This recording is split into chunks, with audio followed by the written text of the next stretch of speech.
سن 1475 عیسوی میں یونان کے جزیرے میٹلی میں ایک ترک سپاہی یعقوب آغا کے گھر بیٹا پیدا ہوا جس کا نام خضر رکھا گیا۔ خضر کے 3 بھائی تھے، الیاس، عروج اور اسحاق۔ خضر اور اس کے بھائیوں نے اس دور کے مطابق جہاز رانی میں قدم رکھا اور بحری تجارت اور قزاقی سے تعلق جوڑ لیا۔ ابتدائی طور پر یورپی جہاز رانوں سے چھوٹی موٹی جھڑپیں چلتی رہتی تھیں اور آہستہ آہستہ ان بھائیوں نے بحیرہ روم کے کئی جزیروں پر اپنا اقتدار قائم کر لیا۔ بحیرہ روم کے یہ قزاق علامتی طور پر کسی نہ کسی بڑی حکومت کی بالادستی قبول کر لیتے اور اس کے پرچم تلے سمندر میں مخالف طاقتوں کا مقابلہ کرتے۔ خضر کے بڑے بھائی عروج نے اسی طرح مصر کے مملوک سلطان سے عیسائی ریاستوں کا مقابلہ کرنے کے لیے بحری جہاز حاصل کیے اور ایک مضبوط بیڑا قائم کیا۔ بحری قزاق کے ساتھ ساتھ ہسپانیہ سے سقوط غرناطہ کے بعد مسلم مہاجرین کو شمالی افریقہ تک پہنچانے کا بھی کام انہی بھائیوں نے اپنے ذمہ لے لیا۔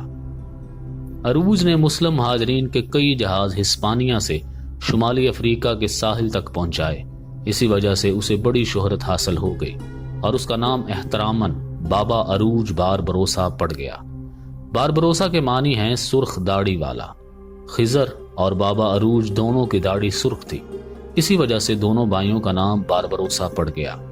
اور آپ کو یاد ہوگا کہ پائریٹس آف دی کیریبین سی ہالی ووڈ فلم میں باربروسا جو سرخ داڑھی والا ہے اسے ایک ویلن کے طور پر پیش کیا گیا ہے جو کہ مسلمان سپہ سالار تھا بحری جنگ کا۔ اس کی کردار کشی کرنے کے لیے اسے بحری قزاق کے طور پر دکھایا جاتا رہا ہے۔ اسی دوران بابا عروج نے بحیرہ روم کے ایک جزیرے الجزیرہ پر اپنا قبضہ مستحکم کرتے ہوئے عثمانی سلطان سلیم دوم کی بالادستی قبول کر لی۔ سلطان سلیم نے بابا عروج کو امیر الجزیرہ نامزد کر دیا۔ الجزیرہ پر یورپی جہاز دانوں کے حملے کے دوران بابا عروج اور اس کا بھائی اسحاق ہلاک ہو گئے، جبکہ خضر کا تیسرا بھائی الیاس پہلے ہی کسی مار کارائی میں مارا جا چکا تھا۔ اب خضر اکیلا الجزیرہ کا حکمران تھا۔ الجزیرہ پر حملہ آور یورپی جہازوں کو کئی دفعہ خضر نے تنہا شکست دی۔ اس کی بہادری اور تجربہ کاری کی شہرت استنبول میں سلطان سلیمان تک پہنچ گئی، جو اپنی بحری فوج کو مضبوط تر کرنے اور اس کی تشکیل نو کی فکر میں تھا۔ سلطان سلیمان نے خضر کو، جو اب بھی ہسپانیہ کے مہاجرین کی آباد کاری میں مصروف تھا اور اپنے بڑے بھائی بابا عروج کا لقب باربروسا اختیار کر چکا تھا، اسے استنبول طلب کر لیا۔ سلطان سلیمان نے خضر کو عثمانی بحری افواج کا سربراہ امیر البحر مقرر کیا اور اسے بیلبر بے کا لقب عنایت کیا۔ بیلبر بے عثمانی سلطنت کا ایک بڑا اعزاز تھا جو موجودہ دور میں گورنر جنرل یا وائس رائے کے برابر ہے۔ اب خضر نے خیر الدین باربروسا کے نام سے سلطان سلیمان کے امیر البحر کا عہدہ سنبھال لیا۔ سلطان سلیمان کے امیر البحر کی حیثیت سے خیر الدین پاشا خضر باربروسا کی زندگی کا نیا دور شروع ہوتا ہے۔ اس نے عثمانی بحریہ میں نئے جنگی جہاز شامل کیے اور ملاحوں کی تربیت اور بھرتی کا عمل اپنی نگرانی میں سر انجام دیا۔ عثمانی بحری افواج کو لے کر سب سے پہلے اس نے اٹلی کے مقبوضات پر حملے کیے اور کئی جزیرے عثمانی حدود میں شامل کرائے۔ سن 1534 میں اس نے تیونس پر قبضہ کر لیا اور وہاں کا حکمران مولائے حسن فرار ہو گیا۔ 1535 میں یورپ کا شہنشاہ چارلز پنجم، جو چارلز اول کے نام سے ہسپانیہ کا بادشاہ تھا، پوپ پال سوم کی ہدایت پر مشہور یورپی امیر البحر اینڈریو ڈوریا کے ساتھ لے کر تیونس پر حملہ آور ہو گیا۔ یہ حملہ 1 ماہ تک چلا۔ باربروسا کو یہاں شکست ہو گئی اور تیونس کا حکمران دوبارہ مولائے حسن بن گیا، مگر اس دفعہ وہ چارلز کا باج گزار تھا۔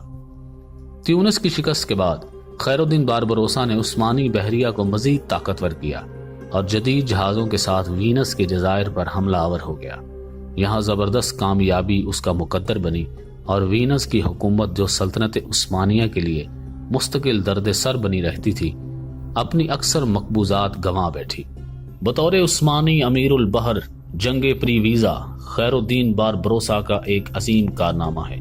1538 میں پوپ پال سوم نے ایک دفعہ پھر عیسائی اتحاد تشکیل دیا، جس میں ہسپانیہ یا اسپین، رومی سلطنت، وینس، مالٹا اور کئی دوسرے عیسائی جہاز ران شامل تھے جن کی قیادت اینڈریو ڈوریا کر رہا تھا۔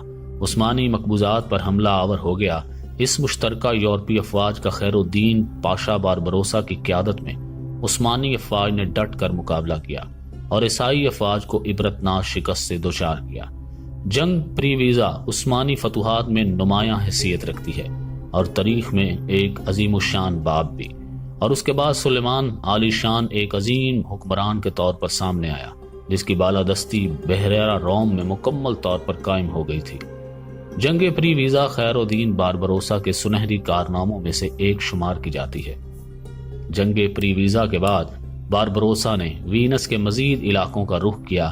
یہ دیکھ کر وینس کا بادشاہ گھبرا گیا اور اس نے 1540 میں شاہ وینس اور سلطان سلیمان کے درمیان امن معاہدہ کروا دیا، اور 1544 میں باربروسا نے اسپین اور اٹلی کے مشترکہ بیڑے کو شکست دے دی، اور 1544 میں باربروسا نے اسپین اور اٹلی کے مشترکہ بیڑے کو دوبارہ شکست دے دی، یہاں تک کہ اس سال چارلز پنجم جو یورپ کا مشترکہ شہنشاہ تھا سلطان سلیمان سے صلح کے معاہدے پر مجبور ہو گیا۔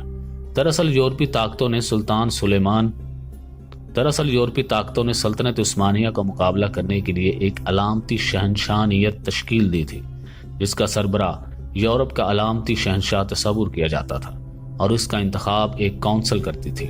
باربروسا کے وقت یہ شہنشاہ چارلز پنجم تھا جو اصل میں اسپین کے حکمران فرڈینینڈ اور ایزابیلا کا نواسہ تھا، اور اسپین کے تخت پر چارلز اول کے لقب سے براجمان تھا۔